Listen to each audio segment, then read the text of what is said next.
आज राहुल गांधी की जो स्पीच है उसमें खासतौर से हिंदू धर्म का जो जिक्र हुआ, जिस पर कि काफी शोर शराबा भी हुआ। आपकी क्या राय है?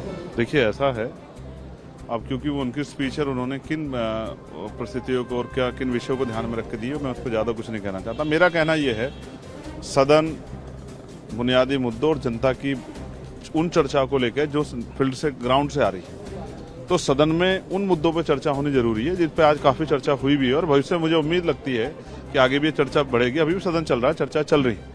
तो कई चीज़ें ऐसी हैं जो रोजगार से जुड़ी हुई है, जो डेवलपमेंट से जुड़ी हुई हैं, जो महिलाओं के सशक्तिकरण और उनके जो है सुरक्षा से जुड़ी हुई हैं, या फिर जो है जिस तरह से 70 साल बाद भी आज़ादी की और बहुत सब कुछ जो बदलाव नहीं हुआ, उन सबसे जुड़ी चीज़ों पे चर्चाएं हो रही है और ये एक अच्छा है। हम भी कल अपनी बात रखेंगे, अपने क्षेत्रों की बात रखेंगे।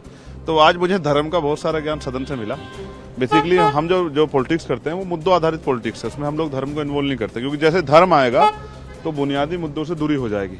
तो मेरा ये मानना है, मैं कोशिश कर रहा हूँ सीखने की, और मुझे उम्मीद है कि जब हमें मौका मिलेगा तो हम बुनियादी मुद्दों पे किसान, मजदूर, दलित, बैकवर्ड, माइनॉरिटी और तमाम तरह से जो बुनियादी जो मुद्दे हैं, रोजगार हो, डेवलपमेंट हो, या जो है इंडस्ट्रीज हो रहा, उन सब पे बात रखेंगे। और इसी के लिए हम लोग यहाँ लोकसभा में चुन के आए हैं। चंद्रशेखर जी, जो मुद्दे रखे गए खासतौर से किसानों के, अग्निवीर के, नीट के, या जो एक कहा गया कि डर का माहौल है, क्या राय रखते हैं आप? देखिए, अग्निवीर विषय है, अग्निवीर पे चर्चा होनी चाहिए। अगर अग्निवीर जो है अगर वो शहीद हो रहा है, उसको जो है वो जो अधिकार बैठता है उसका वो मिलना चाहिए, जिस पर चर्चाएं हुई हैं, सबने अपनी बात रखी है। सबसे ज्यादा जरूरी मेरे लिए आज की पीड़ा नौजवान होने के नाते वो बेरोजगारी की है।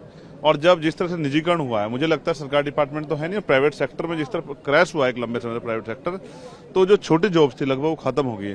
तो ये एक बहुत बर्निंग इशू है कि रोजगार पे सब मिलके, सरकार भी और विपक्ष भी मिलके चर्चा करे कि नए रोजगार कैसे सृजित हो, और रोजगार आने से नौजवानों के चेहरों पर हंसी आए और उनके परिवारों की जिंदगी में खुशहाली आए। इस पर चर्चा करनी पड़ेगी। एक जो सबसे बड़ा मुद्दा है, हम मणिपुर पे बात कर रहे हैं बार बार, अच्छी बात है, मणिपुर पे बहुत जरूरी बात होनी चाहिए, लेकिन जो वुमन एट्रोसिटी है देश भर में, उन पे भी बात होनी बहुत जरूरी है, क्योंकि महिलाएं या ये जो वंचित वर्ग है, दलित या मुस्लिम, ये मरने के लिए पैदा नहीं हुए, आदिवासी, इनकी जिंदगी का मूल्य समझना पड़ेगा। इसलिए कानून व्यवस्था अच्छी हो, इस पर भी सरकारों को ध्यान देना चाहिए।